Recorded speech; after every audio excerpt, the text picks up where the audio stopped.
www.potonapoto.com www.potonapoto.com www.potonapoto, ça dit que toi na poto, tu continues la kaka na poto avec la mine d'ombre, babi moto et pila. Moto et pila na poto kembo kembo kembo alege moyo lele kembo yo mama alege moyo lele tobine la gangolo na hosana kembo alege moyo lele poto na hosana kembo alege moyo lele. Je m'appelle Cynthia Kams et je viens de vous parler de la part de Sepela TV. Sepela TV est un décodeur, il y a un mboka partout où vous avez des Congolais de la diaspora au sommet Sepela TV. Et ça ma chaîne Nia Congo paye à Congolais. Que ce soit RTGA, que ce soit RTNC, que ce soit P1 TV, aussi Bundesimage, Genesis, Press Play. Donc ma chaîne est appelée, il y a des Congolais paye à Congo. Batebele babenga biso du nord au sud, de l'est à ouest, babenga biso babozone sa promotion à 115 livres et 6 mois d'abonnement gratuit. To vandi, to bime zeki ka promotion. Vous savez quoi, tellement de clientèle et puis souci à ces plats TV et ça va client là bango babi non, to zongela promotion à 115 livres et 6 mois d'abonnement gratuit. Cette fois-ci, juste pour vous dire que dans le stock vous avez belleté, mais ça va limiter, c'est vraiment limité. Vous allez belleter beau benga pour consommer décodeur à Sepela TV. Bah maman, et si on a vu nos pays pour filmer, que ça sort en ligne là en français et en anglais. Bah film en Nigeria, il y a des Congolais, des Africains, vraiment comme ça, les gens là. Bah papa, tout quand si binopé, tout télébino, chaîne il y a sport na kati donc football 24 heures sur 24. Aussi pour les enfants, bien sûr, tout quand si binopé, on a pensé à vous. Vous avez aussi les chaînes des enfants, que ce soit en anglais et en français, et ça pour la kati. Donc toute la famille de partout, n'importe quelle génération, pour Sepela pour la kati et aussi gospel, évangile 24 heures sur 7. On va la militer, beaucoup ça peut militer, mais contactez-nous dès aujourd'hui, dès maintenant. Quand on est besoin de la vous avez un numéro, votre team de la biso, va coordonner la bino et puis biso peut être au team de la bino, Sepela TV. Donc qu'est-ce qu'on fait? Achetez Sepela TV. Bonjour mes très chers téléspectateurs de partout où vous êtes. C'est encore une fois chaîne Nabino Poto na Poto. Je voulais cadre toujours à divertissement et un programme quand on est beaucoup plus de la musique. Pour mon équipe sur la facette, je suis à la musique chrétienne, musique gospel, il y a sur la musique profane. Mais le tout qui un peu pour changer mon système. Quand on a besoin de biso au quand on a awa, nous avons besoin de caper bango, ben c'est qui biso poto na poto. Au grand la réaction mi que vous avez partout dans le monde entier vous avez biso poto na poto. Bande ko ina mam oyo ko ba biso beaucoup plus dans le monde entier. Bien na bango pour pouvoir partager on a bino. Ba o pe ba ro su na biso na ma peut-être na ma o ba ro sa bango ba su na pe biso. Za ngo pour la disungiti na penza na te mais peut-être autres qui n'ont pas fait ça.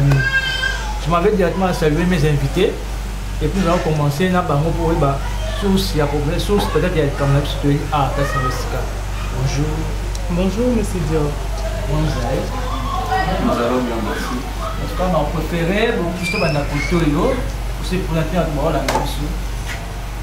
Ouais, on a eu comme on a agence, il nous a cabassé, Naza manager correcteur Black Mine, il était un oui, ouais, comme on a Patrick Okima, Naza chef de projet, la label Black Mine, il était un ouais. Oui, Bandeko, avec Sagibiso, comme j'avais dit, on doit avec Sagibiso,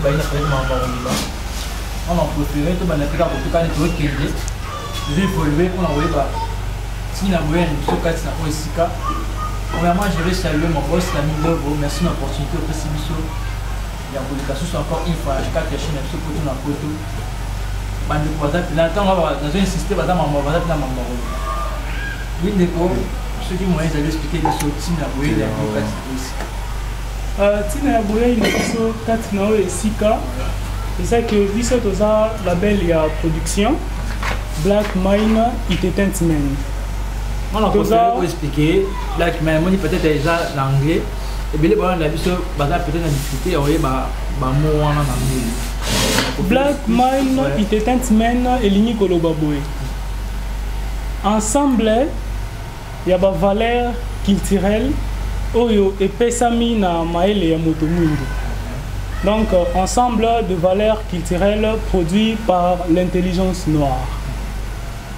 Et ça, label Moko, c'est vrai dans multiples domaines, donc plusieurs domaines.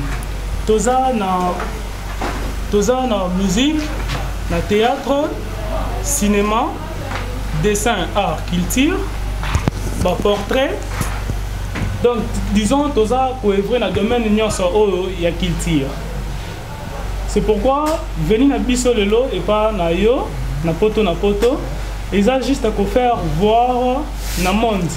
Oh, Toza nango, tolingi ko offrir na batu, ma tozali penza na makokite ya ko koma ti place tolingi to koma. Pe Toza ko senga na bandeko ba o balingaka culture na biso ba sunga biso na considérer na label oyo na kosunga ngo et ko sala biso eloko moko ya bien. Et bien voilà, nous continuons, nous poursuivons cette émission. En tout cas, nous avons un peu mélangé pour peut-être comprendre un peu français moins mal, pour mélanger un peu français et lingala pour la compréhension de tout le monde. Je ne sais pas ce que vous avez regardé ça par rapport aux localisations. Oui, effectivement, pour le cadre de label Autoloba. En fait, le label Nabiso Nenge Yemoko Autoloba na Black Mine Entertainment. Ils ont label Moko ou en œuvrer plus dans le domaine du divertissement. Dans le domaine du divertissement, tout ça, surtout divertissement culture quoi. La musique, tout ça, art, nous faisons la carte. Alors, l'idée tout ça là qui n'a au départ, c'était d'abord pour la musique. On a œuvrer d'abord la musique, tout ça, tout ça produire, na makoki muke o tout ça nango, tout ça pour produire un jeune talent. Malé, mais tout le monde m'a commandé des autres qui nélé, et comme on a que non. Surtout ceux qui ont et vous allez bien été. Comme ça, tout le cas, tout toucher les sous-souments, n'endengue à 4, tout sincèrement ma cam. Parce que dans le monde cannabis, temps là ils aillent belé. Malgré bateau au bazar pour exploiter talent nabiso, bazar pour exploiter ou en bazo mona, mais bazo toucher dans les fins fontés.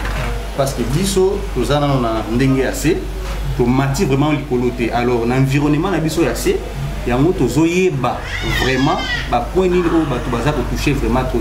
Ouais, ça fait déjà combien de temps depuis Bandi? En fait, combien on est club? Non, ils ont club, disons, c'est une structure. Ouais. C'est une structure, ils ont label. Disons, ce monde va label, les label, ça va pour la musique production. Alors, biso, tout le monde qui est la label, c'est studio quoi. Parce que mon label est là, on a côté studio va produire et maintenant nous on a voulu tout ça la moins là pour moi ko on a la télé baki na biso. Donc le label moko boye ou on a pour vrai na makambo belé maramo. Ya mutu ça qui na idée wana ya kuluka plus ba jeune talent oyo bazali na ba capacité te. Pour ce monde ceux qui talé pas bande comme ça ni basala moi ba concours na bango tout le monde a ningeli kalika ba TVA tout ça bakindaka bazo toucher moi ba artiste ou déjà ça na moi ba niveau mo mais ba yebate ke na sima ko ya venir pour na moi na mo pe azali azana moi capacité mo boya osala moi eloko raison pour laquelle surtout ceux qui s'occupent tout le cabane on iska bazali pour matisa bango na moi niveau mo de façon que ba sponsor ne ba likalika na bango ba ko mona moi na on a pesa na moi talent de façon que ceux qui bazouper et osala plus bien la belle na biso de promouvoir ba jeune talent tout ça ta année ou makamoniza. Ange Falanga, Jenny Lema, je vous salue, sans oublier mon bien Dylan Omelonga. Ma question est celle-ci. Depuis que vous avez commencé ces trucs, vous avez déjà eu des appels, des débats et d'autres? Effectivement, il y a des appels. On a des appels parce qu'avant qu'on fasse ça, on commençait d'abord par la production. vous produisez déjà des artistes et puis les artistes. Depuis que nous avions commencé, il y a tellement des artistes. Hein. Il y a tellement des artistes. Comme vous savez, l'artiste Bazaneti Bassi Ndumba. Dans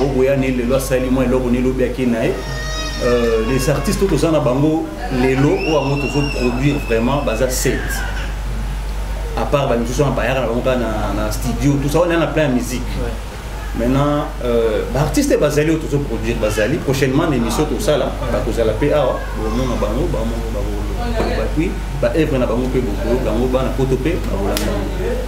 mais c'est gentil.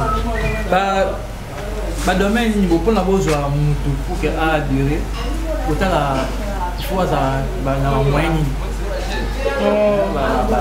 faut à la l'engeli faut à déjà artiste déjà ailleurs à ça là déjà travaillera déjà ou soit à travers année et banalité ou soit nous pour encadrer PP pour aller le ligne ya ba artiste que zoaka les artistes à travailler déjà les artistes moko boye Azan a talent, mais ils ont talent en soi, ils ont un caché. Ils ont déjà dans le grand public. Pour il y a grand public, tu as vu bango déjà. Bango bazala ressource na besoin il y a aux ala promovité. Biso tozo promouvoir beaucoup plus au wana bazala ndako.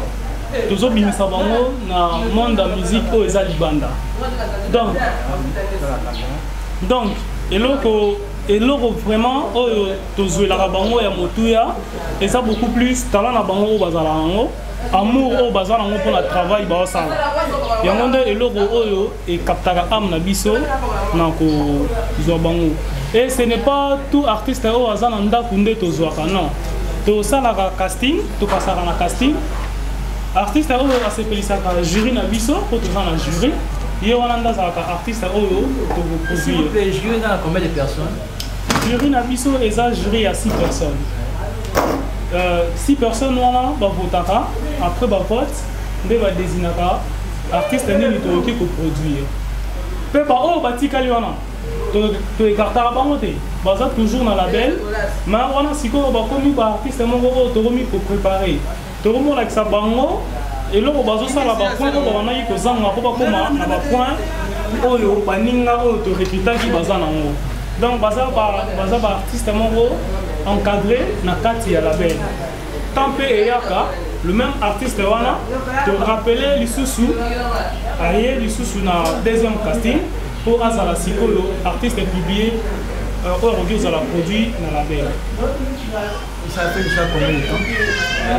Ce qui est sali déjà combien de temps? Si on a vu qu'il y a un jour où tu auras idée de créer un mouvement. Les années en 2014. Mais c'est arrivé comment? Aujourd'hui, parce que comment il est arrivé que non, moi quand on a vu dans ça et le courant, aujourd'hui, non, on appelle un groupe c'est un plus les bossangani, les 3 cases, c'est le courant, pour ça d'ailleurs, il y a un peu comme de les abus. L'idée est bandaki non, je pense que nous avons la 5e des humanités. Dans l'école, les journées culturelles sont organisées. Nous avons essayé un peu d'organiser les journées culturelles dans l'école. Tout le monde a eu des jeunes qui sont là. Les jeunes qui sont des grands artistes. Les jeunes qui sont jeunes, il y a des gens il a du talent et ceux qui n'ont pas en avenir dans Bango. Les gens qui ont presté. À l'époque, nous avons un directeur artistique il y a une école. Quand tu prestes, na moni na ba master na bino. En tout cas, mambuba jeune no ba sala. Ba sana eloko ma, eloko na vraiment ils ont caché, baza penza na ba soutien te, support ezate. Ceux qui te créé moi initiative moko boye, ya ko promouvoir ba jeune oyo na moi eloko amke to zala na et ça eloko moi bien. Nde ba master ba bino. C'est pas grave, mais tout pendant nous organiser la journée culturelle.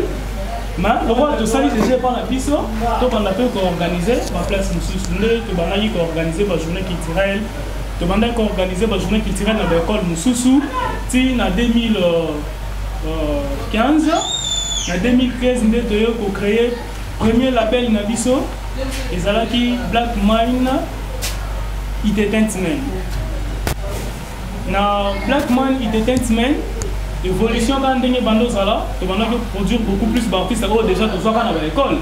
nde toloba non oyo tozwaki déjà na baécole de produire bango na nsima na bango ya des artistes wana mpe baa na posa tosunga bango ndenge tosungi bandeko lokola il faut pas to se limiter kaka na musique tobima libanda nde ndeko na nga aza pembeni apesi ngamba moko idéologie abi pourquoi pas totyango kaka divertissement totie Black Mine Entertainment wana au lieu de Black Attitude tokomisa yango Black Man Entertainment po tobandaki na Black Attitude nde toyaki kokomisa yango Black Man Entertainment pendant 2015 ti lelo 2017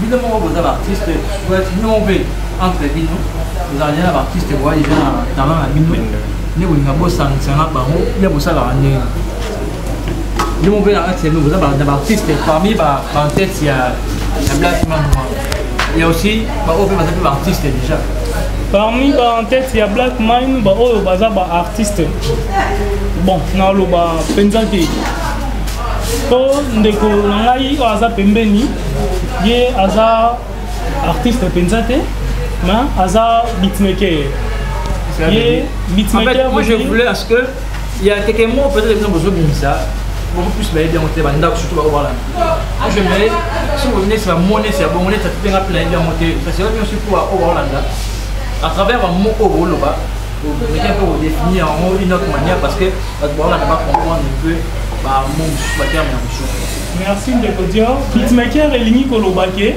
moto oyo akreaka ba instrumental mpona bamusicien oyo bayembaka or ça aza écrivain ye moko aza parolier akoma mpe banzembo mwa ebele oyo mpe bamusicien mosusu bayemba oyo ye moko mpe ayemba mwa ndambu malgré ke alingaka te to produire ye na label ngai moko naza parolier à part parolier naza eloko typique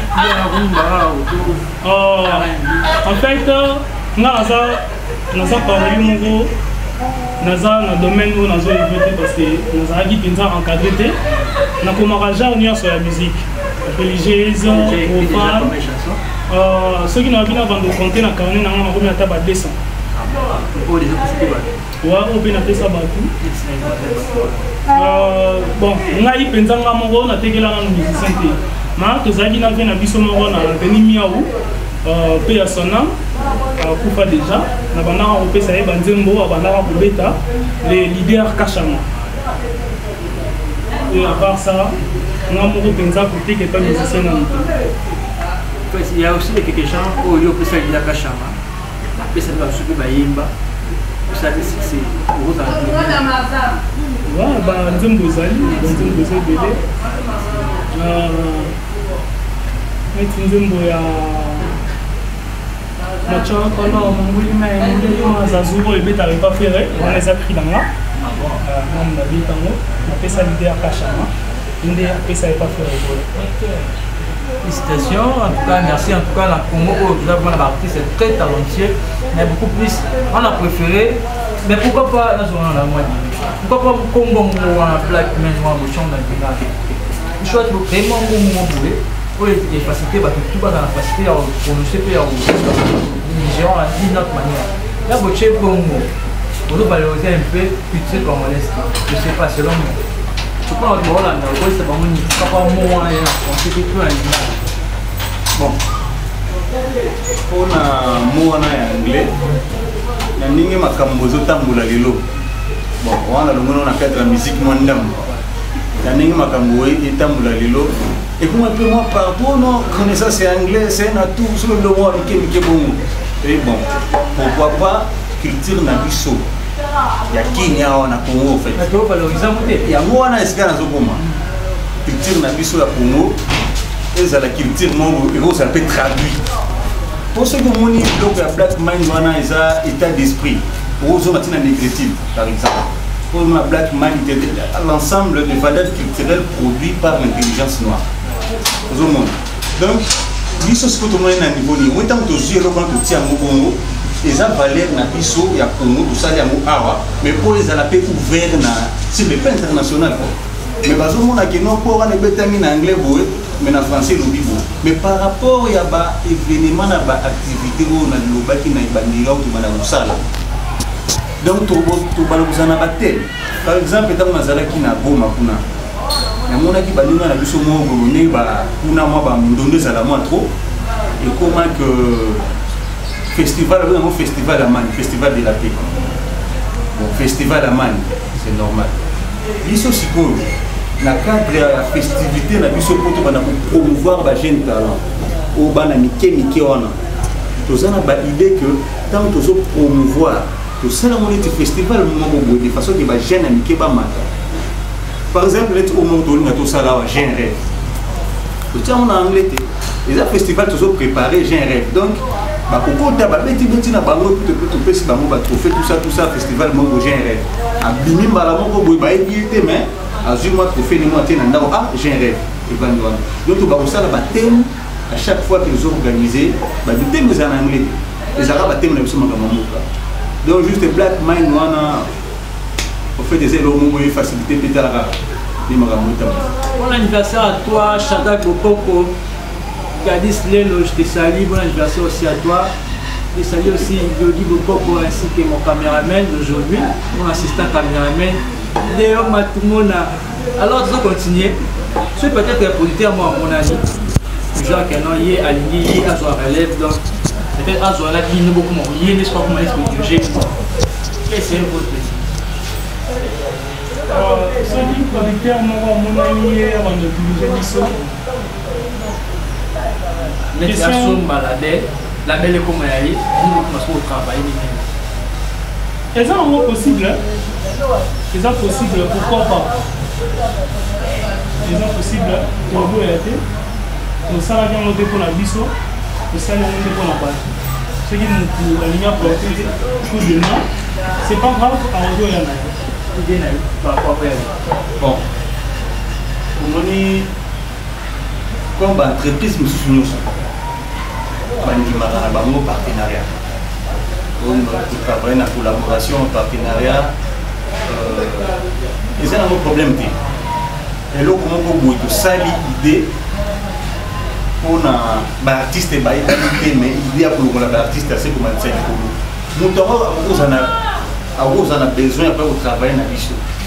Ceux qui ont adhéré à l'idée où il y a l'issue, dans ma canci où tous en haut, vous en êtes bien vu. Mais il y a des que nous doyons jouer à jouer l'idée de la vous avez besoin de ça, ça va venir avec la gêne ou assez. Tout le monde va avoir un niveau mon beau et pour qui lui fait et pour comment on va. En fait, pour que ça n'a pas pour l'aider. Pour nous, ça vous a besoin, travailler dans la belle, la sponsor officiel ou partenaire, actionnaire. Pour que ça pour l'entreprise, de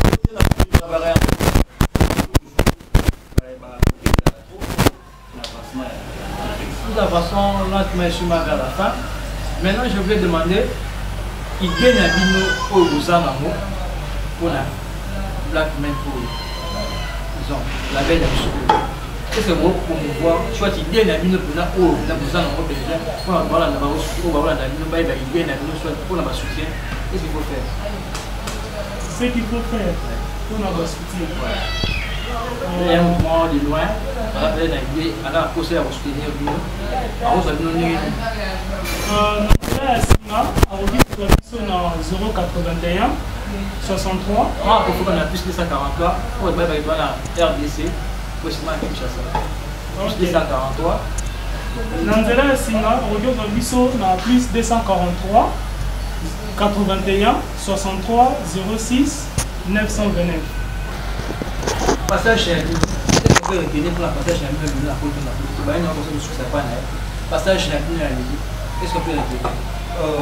Nalingaki nazonga surtout na question moko tunaki par rapport ya moto oyo yango ayoki akokosala nini par exemple neti so nalandaki yango bien avant apesa banimero nga nalingaki d'abord que eloko bato bacomprendre structure na biso eza mpona moto yango akolinga s'intéresse na biso toza Black Mind Entertainment na divertissement idée eza ya kopromouvoir bajeune talent. Quand on a un jeune talent, ils ont des talents déjà à Salakanae, amantaka te azanga ne sponsor mais tala oyo amona idée sponsor eza te na moto oyo ya moke omo tozolinga tomatisa vision na biso eza ndi bongo parce que moto yango abengami kozala moyembi oyo ayembaka donc aza na besoin ya mwa soutien moko nyonso donc biso toza bongo toza teke profane te bango pouvoir bango donc moto yango ayebaka eza na sens ta. Voilà, c'était déjà juste le dernier mot pour la disons là vous voyez pour information là on va compris le passage là pour aller la chaîne information na biso toyebole kisala mokili na journée lelo eza ki Black Mine afungoli porte pour na bato nyonso na domaine na ye ya ko œuvrer na culture no ya ba africain toza wana nzela eza ya ofungwama tobengi mutu nyonso oyo abengami musicien, artiste, dessinateur, peintre, art plastique et autres. Label ezali mpona bango baya nzambe akosunga on ira de l'avant avec eux tous. Voilà, il y a un deuxième artiste. Oui, il m'a rappelé aux Aranda, il s'est rappelé aux Aranda. On s'en va art pâtissier, pardon. On se soit l'art, pardon. De Bengio. Juste pour avoir des détails, beaucoup plus de détails. Vous avez le numéro dans la bas à l'écran, numéro là. Nous avons bien à partir de ce que vous avez le à partir du numéro là. Nous peut savoir nos passages niveau moyen pour la bande de pour la recevoir là bas. Et peut-être dernier mot là pour l'émission là. Ma salutation là. Dernier mot là surtout ezali que bateau la biso au toté la mitema. Ba téléspectateurs nyonso ya poto na poto o bo landa biso na minute toza ba jeune toza na ba idée alors na PO toza nango poto promouvoir ba jeune toza pe na besoin soutien na bino alors ne bo mon biso to liboso na bino boeza poto la kisabino de quoi on est capable et que vous allez payer mbala liboso pe asuka te to bana kolika kaka chaque fois pour bolanda évolution na biso to continuer mais on a aussi dit ça que porte eza kolele nous appelons besoin de soutien à lui. En fait, ouais, on déjà un an moi, on peut savoir pas président, Loumoussou, les grands boss. Et puis, Yarma, nous avons sous Maman Hélène Moulato, et nous avons Kangi, qui nous colonne à Masola, des gars, donc, il y a beaucoup de vider dans la Ramonie sur Kangi. En fait, il y a un peu de mbote na trop. Na PCP mbote surtout plus ming na bana balanda poto na poto o ba zapata biso tous les jours ba mbote na bino ebele mais pas na yo je dernier mot na yo ba mbote na nani dernier mot na ngai eza que na sepeli penza na ndemo ya mbibiso lelo na émission na yo poto na poto ebele ya loba lisusu mingi eza te ndeko déjà lobi nyonso na kopesa mbote na ngai kaka beaucoup plus na ndeko na ngai Shadrack Bissolé na petite sœur na ngazo fêter anniversaire na elelo Céleste Ilunga pe na bosanité na pesi mbote vraiment ya mingi na maman na ngawa botinga Mado Tumba pe mbote ye lisusu ya mingi et na yo de godio pour na ndongo ya bibiso na émission en tout cas biso za pour la bino tozo aider la chaîne de la chaîne poste na biso sipso oh ils attendent ma chaîne tout aider ma chaîne tout voilà besoin pas émerger c'est un biso peut partager car on qui me tout dans un pour que ma chaîne tout matin quant à moi c'est déjà fini pour aujourd'hui chaîne a venu en haut photo na photo je dis bonjour salut comme ça à Ange Falanga comme ça je dis Shadrack Bissolé je te salue pour l'anniversaire encore une fois Abdalis le réalisateur ainsi que toute mon équipe l'équipe technique on se va accompagner en 4 aussi pour on sera bandeko en tout cas bien on vous lundi mission la biso bandeko bango on a besoin de soutien la vie de partout où vous êtes en tout cas numéro apprécié à moi na bo aider biso bo aider bango na moi muki o boza na pour que ba énergie puis oui ba que non Congo tous en a besoin de tabou mais ba tabou parce que aider ba chaîne pour peut-être ba na CPY bana ils ont bien mis. Quant à moi, je vous salue et je vous remercie. Restez fidèles toujours à la chaîne de Poto na Poto. Quant à moi, on se retrouve très prochainement. Restez branchés. Merci. Ciao. Ok, madame.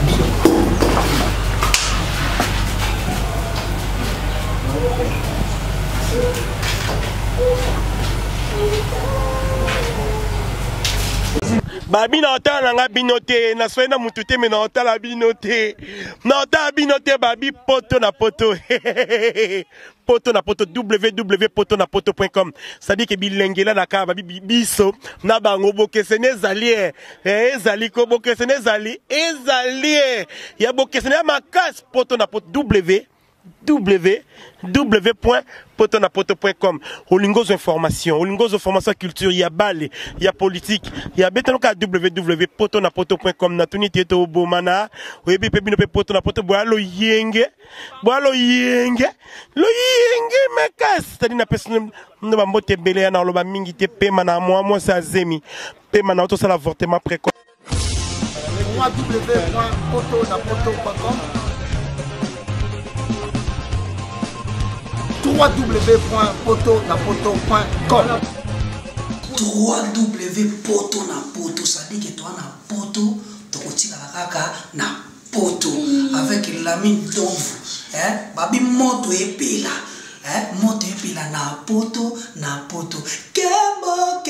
kembo alege mboyo lele.